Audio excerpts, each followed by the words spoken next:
banish the remaining foes of democracy, the Arirang theater troupe plans to marry the spirit of a girl killed in the Korean War and the spirit of a boy killed in the Gwangju massacre.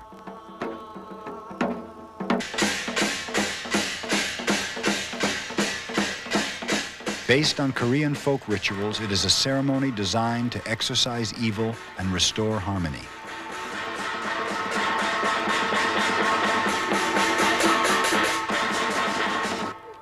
But someone sabotages the ceremony.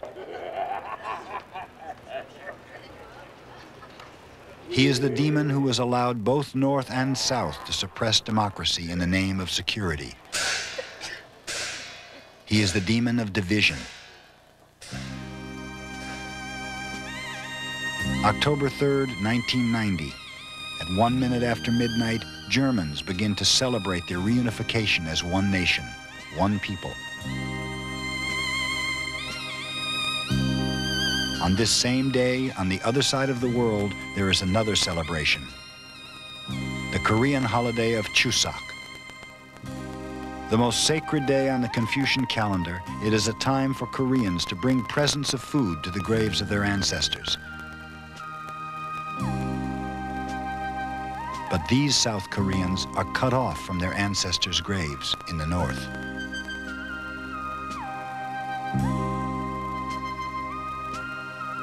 Each year, they must leave the food here at Imjingak, a monument built for this holiday at the barbed wire gate to the demilitarized zone.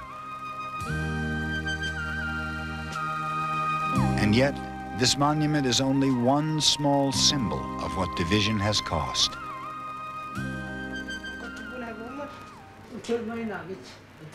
Every day at lunchtime, Mr. Shim meets with a group of South Korean businessmen.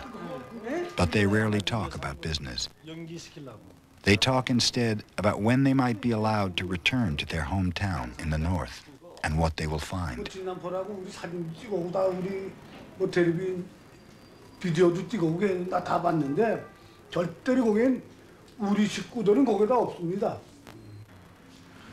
어제 한문점 회담 보니까 국진전 해가지고 접촉하자고 그러고 초안 작성하자고 그런 거 보니까 어느 정도 좀 진전이 있을 것 같긴 같아 내가 보는데. 여담 청례회담은 안 하기 위해서 하는 거라고. 안 하기 위해서. 합의문 작성하자고 그러고 안 하기 위해서 하는 거래. 연기시키려고.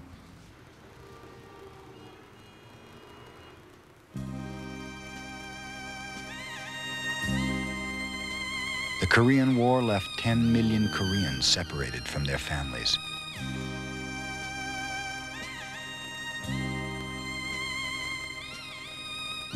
Mr. Shim was separated from his parents and his sister when they tried to flee the north together on an American ship.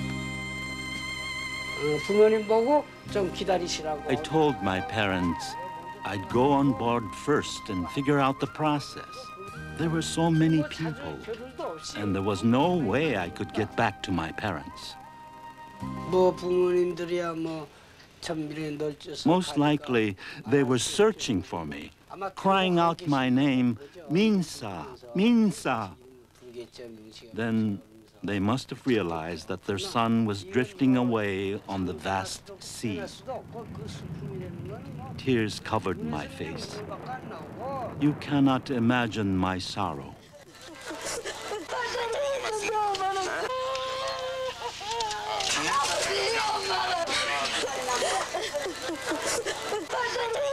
In 1985, the governments of North and South permitted 100 people to cross the border and search for their relatives.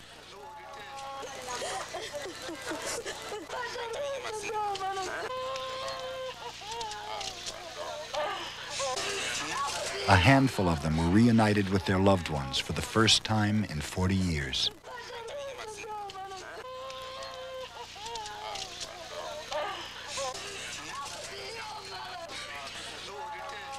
But for the millions who could only watch, it was a bittersweet experience which turned to heartbreak when the program was canceled, the casualty of yet another Cold War confrontation between North and South.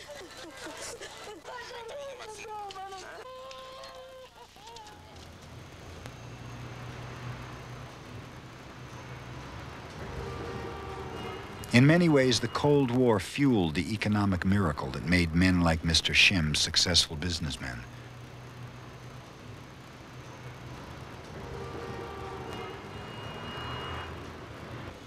Now these men are praying that the economic miracle can speed the reunification of Korea.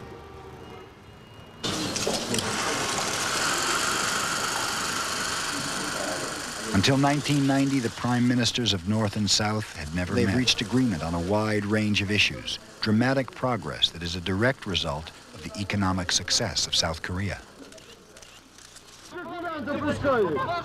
In its final years, the Soviet Union, North Korea's most powerful ally, was unable to make enough bread to feed its people.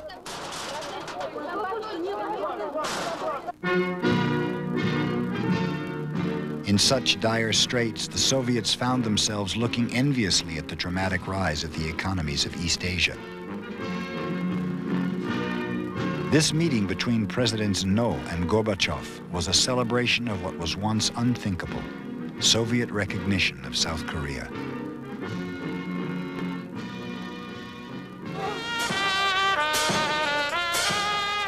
The failure of the communists to deliver bread has led to the collapse of the Soviet Empire and to the reunification of Germany.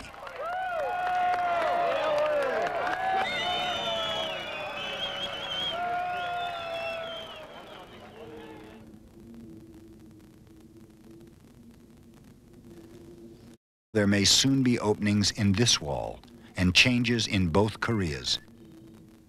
The North that it must come to terms with the economic power of the South. And in the South, even among those who worked hardest for the country's success, there is a desire for something more than money.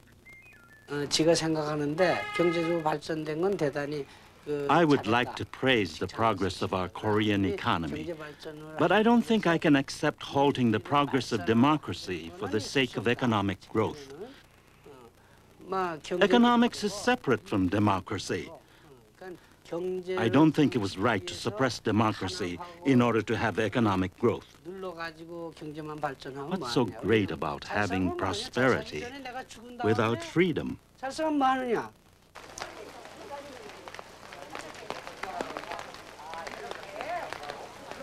In a tiny village in South Chola Province, it is election day. The roads are unpaved and transportation is limited, but 89% of those eligible will cast a ballot.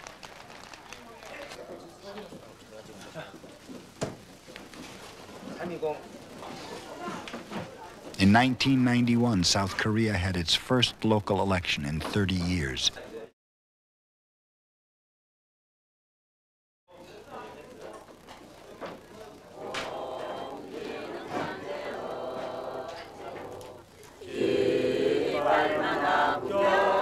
Economic growth has given the capitalist nations of Asia a foundation for change and democracy. But in a graveyard in Gwangju, there remain powerful memories of the price that has been paid to win the fight for democracy in Asia.